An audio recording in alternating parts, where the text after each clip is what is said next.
voilà, vous vous rendez compte, Sania, tu as raison. Quelque part, on peut pas se mettre à dos Kadhafi comme ça parce que je trouve qu'il y a un côté un peu malsain. Tu sais, c'est haram hein, de se mettre, d'appeler les alliés pour attaquer un musulman. Tu comprends ce que je veux dire? C'est haram, c'est un grand péché. Regarde les manifestations, ils appellent les Occidentaux pour tuer Kadhafi. Je veux dire, tu comprends il est interdit dans l'islam de faire alliance avec un kafir pour attaquer un frère. Voilà, je dis pas que frère pas frère et tout, je rentre pas dans le débat réel, mais il y a un côté un peu malsain dans la résistance actuelle. Je trouve que tu vois ce qu'il faudrait faire, parce que quelle approche à ce qu'on porte à Kadhafi? Qu'est-ce qu'il a fait? Il a gouverné un pays, il n'est pas le modèle islamique par excellence, mais qu'est-ce que vous voulez faire? Ça veut dire quoi? Ça veut dire qu'ils vont tous se faire pendre. On va mettre une espèce de ligne avec 10 000 hommes de Kadhafi, on va tous les exécuter un par un. C'est ça la solution?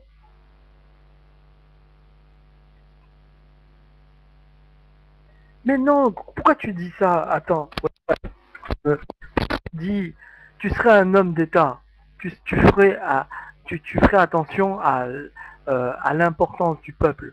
Aujourd'hui, quand tu es responsable de 30 millions de personnes, quand tu es responsable d'une économie, quand tu es responsable d'un pays, je sais pas si tu te rends compte, tu es obligé de faire, à un moment donné, de faire. Tous les gouvernements dans le monde, ils sont formés pour faire attention à l'insurrection. C'est normal.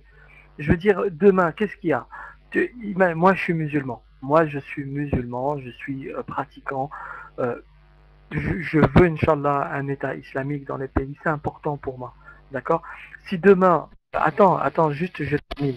Si demain, j'ai des manifestants dans mon pays islamique qui manifestent, qui veulent mettre à mal la structure qu'on a établie islamique, mais tu es obligé de faire face à cette résistance. C'est ça, tu vois, tu parles pour le bien du peuple. Tu parles pas pour des espèces de 200, 300 voyous qui sont en train de te détruire ton pays.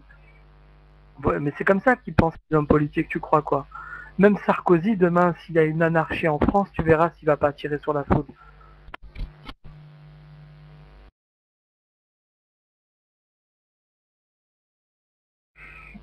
Non, moi, ce que je veux te dire, c'est que je soutiens pas réellement Kadhafi. C'est juste que la situation présente, elle est complètement rocambolesque.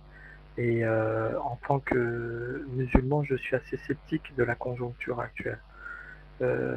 Parce qu'en fait, on aurait pu trouver une espèce de... on aurait pu trouver un consensus, nous les musulmans, pas avec une alliance internationale qui se veut, elle, opportuniste. Comment est-ce que moi, je pourrais m'allier dans ma conscience? Comment est-ce que je pourrais m'allier avec des Occidentaux alors que eux-mêmes, ont soutenu Kadhafi pendant des millénaires? Je veux dire, il faut arrêter de jouer à ça. Je veux dire, aujourd'hui, moi je me dis, il faut se méfier de ces systèmes de manifestations précaires. Voilà, si j'étais, je ne le suis pas, si j'étais un homme d'État, je serais un homme responsable. C'est ça que je veux te dire. Quand tu es responsable d'une entité, d'un pays, d'un ensemble de 30, 40, 50 millions de personnes, tu es obligé de prendre des décisions difficiles. Tu es obligé de prendre des décisions détestables. Mais c'est dans le chaos que tu peux... t'es pas confronté à ça. Regarde, tu as des voyous qui sont, admettons, tu as des voyous qui sont en train de manifester. De quoi ils se plaignaient les Libyens? Il y avait du plein emploi en Libye. C'est ça que je veux te dire. Je dis pas que Kadhafi était quelqu'un de magnifique. Je dis pas qu'il incarnait l'idéal de tout musulman. Mais je dis juste en réalité, même l'aspect social en Libye, il n'y était pas.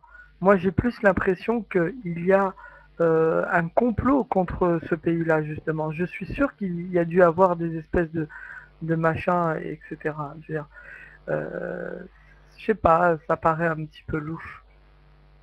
Voilà, moi, encore une fois, je l'ai toujours dit, à l'époque de George Bush, l'administration républicaine avait un projet. Ils avaient un projet. Le projet de l'administration Bush, c'était d'éradiquer toutes les gouvernements qui sont en place pour reconstruire le Moyen-Orient. Voilà, et c'était leur projet à eux. Et aujourd'hui, ce qui se passe, j'ai l'impression que c'est la continuité du projet qu'ils avaient établi. Voilà, et moi, et je considère que lorsque on est victime d'un projet américain, bah, il faut toujours prendre en suspens ce qu'il se passe. Voilà, Mike Free.